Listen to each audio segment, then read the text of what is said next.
Mukesh Starts a Zoo by Ruskin Bond. On a visit to Delhi with his parents, Mukesh spent 2 crowded hours at the zoo.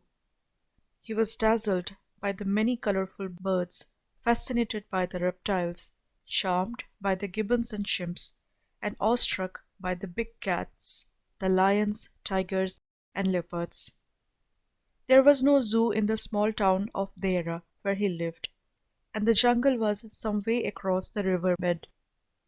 So as soon as he got home, he decided that he would have a zoo of his own. "I'm going to start a zoo," he announced at breakfast, the day after his return. "But you don't have any pets or animals," said Dolly, his little sister. "I'll soon find them," said Mukesh. "That's what a zoo is all about, collecting animals." He was gazing at the whitewashed walls of the veranda, where a gecko, a small wall lizard, was in pursuit of a fly. A little later, Mukesh was trying to catch the lizard, but it was more alert than it looked, and he always managed to keep a few inches ahead of his grasp. "That's not the way to catch a lizard," said Teju, appearing on the veranda steps. Teju and his sister Koki lived next door. "You catch it then," said Mukesh. Teju fetched a stick from the garden, where it had been used to prop up sweet peas. He used the stick to tip the lizard off the wall and into a shoebox.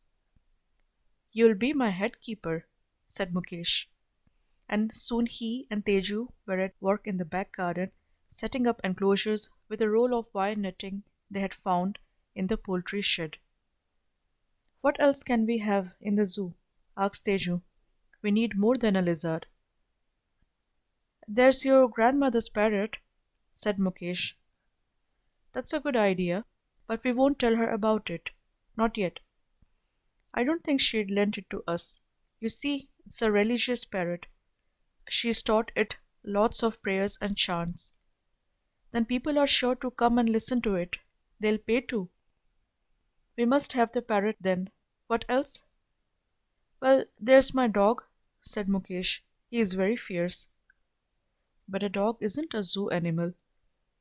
"Mine is. He is a wild dog. Look, he's black all over, and he has got yellow eyes. There's no other dog like him." Mukesh's dog, who spent most of his time sleeping on the veranda, raised his head and obligingly revealed his yellow eyes. "He's got jaundice," said Teju. "They've always been yellow." "All right then, we got a lizard, a parrot, and a black dog with yellow eyes." "Koki has a white rabbit. Will she lend it to us?" "I don't know. She thinks a lot of a rabbit. Maybe we can rent it from her. And there's Sitaram's donkey." Sitaram, the dhobi boy, usually used a donkey to deliver and collect the laundry from the houses along this particular street. "Do you really want a donkey?" asked Teju doubtfully. "Why not? It's a wild donkey. Haven't you heard of them?" "I've heard of a wild ass, but not a wild donkey."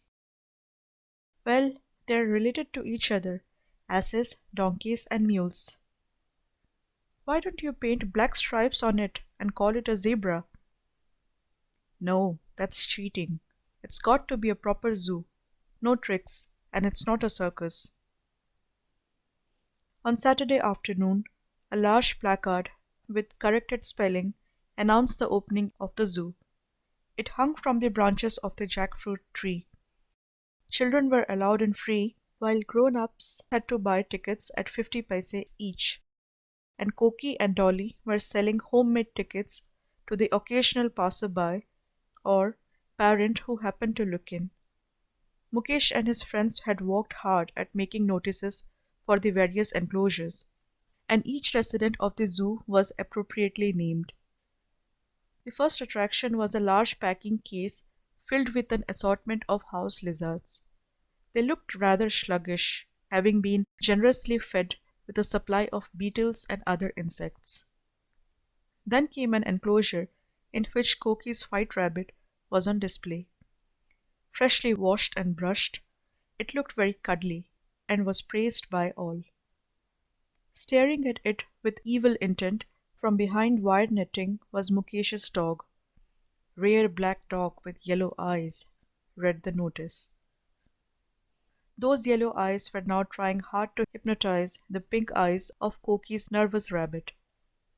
The dog pawed at the ground, trying to dig its way from under the fence to get at the rabbit. Tethered to a mango tree was Sitaram's small donkey, and tacked to the tree was a placard saying, "Wild ass from Kutch."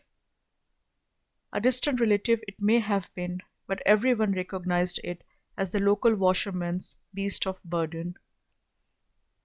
Every now and then it tried to break loose, for it was long past its feeding time. There was also a duck that did not seem to belong to anyone, and a small cow that had strayed in on its own, but the star attraction was the parrot. As it could recite 3 different prayers over and over again, it was soon surrounded by a group of admiring parents, all of whom wished they had a parrot who could pray, or rather do their praying for them. Oddly enough, Koki's grandmother had chosen that day for visiting the temple, so she was unaware of the fuss that was being made of her pet, or even that it had been made an honorary member of the zoo. Teju had convinced himself she wouldn't mind. While Mukesh and Teju were escorting visitors around the zoo, lecturing them on wild dogs and wild asses, Koki and Dolly were doing a brisk trade at the ticket counter. They had collected about 10 rupees and were hoping for yet more when there was a disturbance in the enclosures. The black dog with yellow eyes had finally managed to dig his way out of his cage and was now busy trying to dig his way into the rabbit's compartment. The rabbit was running round and round in panic-stricken circles. Meanwhile, the donkey had finally snapped the rope that held it and, braying loudly, scattered the spectators and made for home. Koki went to the rescue of her rabbit and soon had it cradled in her arms. The dog now turned his attention to the duck. The duck flew over the packing case, while the dog landed in it, scattering lizards in all directions. In all this confusion, no one noticed that the door of the parrot's cage had slipped open. With a squawk and a whir of wings, the bird shot out of the cage and flew off into a nearby orchard. "The parrot's gone!" shouted Dolly. And almost immediately a silence fell upon the assembled visitors and children. Even the dog stopped barking. Granny's praying parrot had escaped. How could they possibly face her? Teju wondered if she would believe him if he told her it had flown off to heaven. "Can you see it?" he asked cheerfully. "It's in a mango tree," said Dolly. "It won't come back." The crowd fell away, unwilling to share any of the blame when Koki's grandmother came home and discovered what had happened. "What are we going to do now?" asked Teju, looking to Koki for help, but Koki was too upset to suggest anything. Mukesh had an idea. "I know," he said. "We'll get another one." "How?" "Well, there's the 10 rupees we have collected. We can buy a new parrot for 10 rupees. "But won't Granny know the difference?" asked Teju. "All these hill parrots look alike," said Mukesh.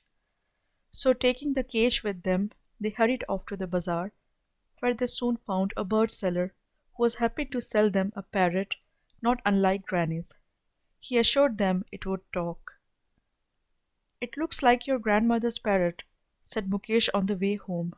"But can it pray?" "Of course not," said Koki. "But we can teach it."